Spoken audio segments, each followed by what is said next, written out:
आमिर साहब, अब कल जब इस पर बड़ा शोर शराबा हो रहा था और सारे इत्तेहादी शोर मचा रहे थे कि हमें एतमाद में नहीं लिया और हमें तो आपने जालसाजी से इस पर दस्तखत करवा लिए, तो वो क्या जो उनका कल जो एहतजाज वो कर रहे थे वो सिर्फ उनका नुक्ता ये था कि हमें एतमाद में नहीं लिया, या उन्हें इसके कंटेंट पर भी कोई प्रॉब्लम थी? ये एक रात में मामला कैसे हल हो गया? इंटेंट क्या थी उनकी उस एहतजाज के पीछे?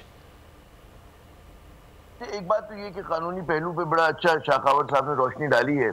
मैं तो पॉलिटिकल परसेप्शन की बात करूंगा, फिर मैं आपके सवाल की तरफ भी आता हूँ कि जो लोगों में, अवाम में जो परसेप्शन है, वो लोग बड़े बुनियादी सवाल उठा रहे हैं कि भाई इस वक्त जो है आपको इन तरामीम की जरूरत क्यों पड़ी, और खुसूसन 230 सेक्शन 230 में क्यों पड़ी? क्योंकि इससे पहले 12 इलेक्शन हुए, आप देखें कि और केयरटेकर हुकूमतों के जरिए निगरानी हुए, तो कभी मतलब है कि इस चीज की जरूरत नहीं पड़ी। अगर आप 60 दिन में इलेक्शन कराना है, 90 दिन में कराना है, तो उसमें क्या जरूरत है आपको कि बहुत ज्यादा बाख्तियार करें? ऐसे क्या फैसले करेगी? और अगर एक गैर नुमाइंदा हुकूमत बड़े फैसले करती है तो लोगों का एतमाद क्या होगा उसके ऊपर? तो ये लोगों के बड़े जायज सवाल थे और एप्रीहेंशन थे, और लोग इससे रीड ये कर रहे थे कि गालिबन दाल में कुछ काला है।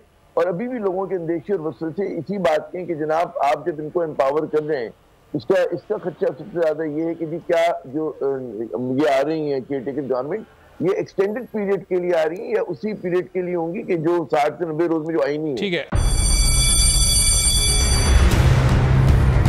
जामियात में चलता गोरख धंधा,